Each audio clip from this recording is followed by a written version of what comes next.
Hey, what is going on, everybody? It is Not Your Average Josh back here for another movie review, and today I am reviewing the film Barbarian. Yes, the new movie that came out just last week, directed by Zach Kreger, starring Georgina Campbell as Tess, Bill Skarsgård as Keith, and Justin Long as AJ.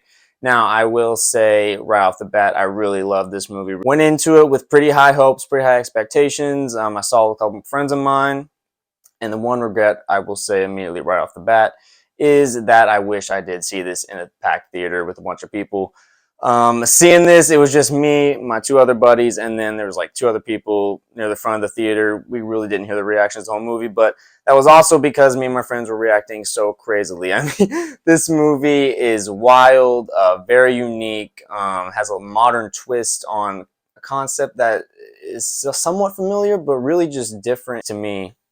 And not going to get into much spoilers here, but just going to kind of give a few little details. So if you don't want to know anything about it, just, I guess you can cut to the end of this video and just hear my overall thoughts. But I will get into some plot details that may or may not have already been shown in the trailer.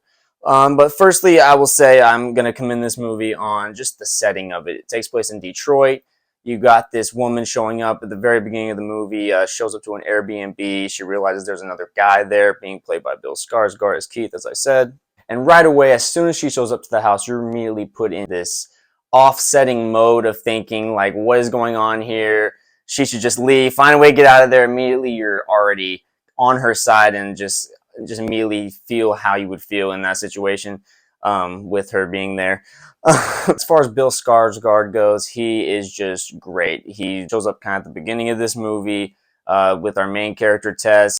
And one of the things I also love just about the film being in Detroit, again, not going to get into too many spoilers here, but majority of the horror of the movie takes place in this main house in Detroit. It's an Airbnb, been there for years in this really rundown neighborhood. And I like the kind of melding of the horror show of outside the house, really the movie kind of putting a little bit of a shine on Detroit and how being in a dangerous neighborhood can be just as scary sometimes as this movie situation that is a little exaggerated but also seems a little authentic as well. So that's one thing I love, just the setting of it.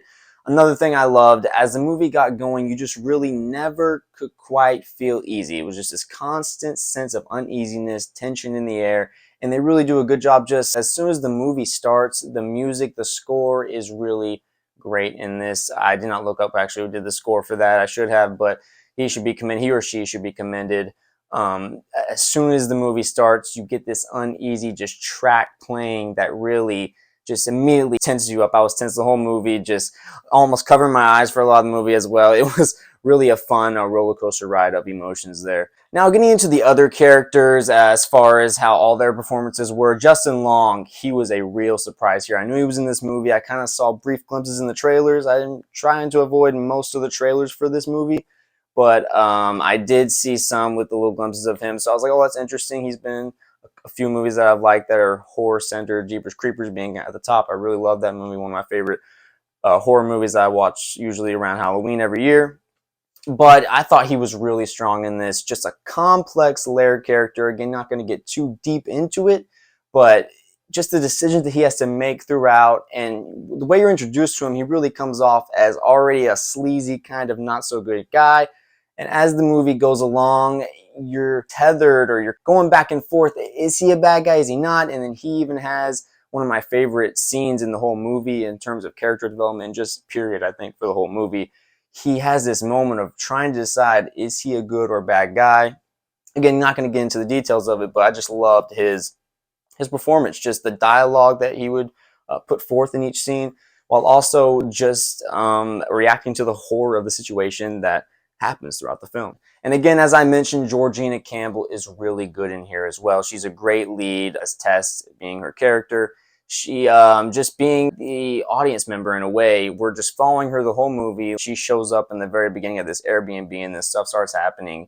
She realizes that Bill Skarsgård has also booked this Airbnb just in a different way on another website. You are just immediately on edge and wondering what is really going on here. And I feel like she plays it really well. She could have really over-exaggerated her emotions or been, maybe a cliche type lead in the situation, but she really was smart throughout. And I thought they did a good job of making her character not feel dumb, Because sometimes, especially with the lead, if you're out on the lead and you just feel like, oh, I don't really care about her living because she's just making stupid ass decisions, well then, you know, you're not going to care as much about the rest of the movie. So I think they did a good job nailing that, casting a great lead in Georgina Campbell. And also now, again, I already kind of briefly mentioned, but again, Bill Skarsgård, he's also pretty layered too. As soon as we meet him, you're already on the fence about him. Is this a good guy? Is he going to be the main bad for this movie? Just the way this movie was marketed so well, I think I went in and how people were already reacting to it, I was already tense. So just the way his character was played as kind of being on the fence of good and bad. You just didn't know. He was acting weird, making shady ass kind of moves. And I thought he was just played really well to kind of get us into the environment of the movie. Now, I've already kind of mentioned the concept as a whole. I think the concept really benefits well. It has this unique modern take on this horror concept. Again, trying to kind of skirt all the details in case people haven't seen it. But it also just has this retro horror themes throughout it. It kind of time jumps at times from going back in time to about the 70s or 80s and then going back to modern time. And it has these other horror themes that aren't just your paranormal or elevated horror that we're usually seeing now. They did a good melding of different types of genres, and I thought that was really well done. It could have felt all jumbled and discombobulated and maybe not clear as to what they were trying to do, but it was very clear and I thought very well done.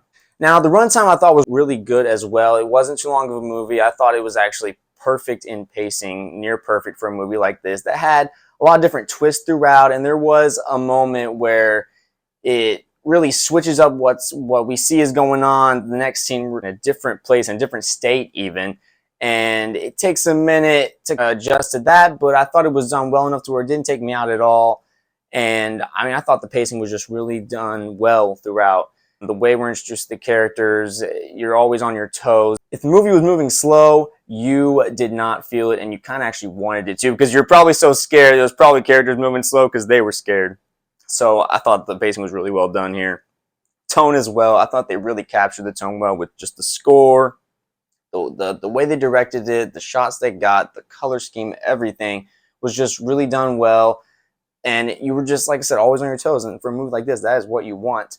And it is a thrill ride. That's really the main thing I'm taking away from it. It was just a thrill ride. I would definitely love to see it again because things happen so fast and you're so constantly scared that there's probably some stuff I didn't catch in this that would be interesting and add to the story. Now, as far as the second act and third act goes, I thought the second act was done really well. It really melds more well with the first act of the movie.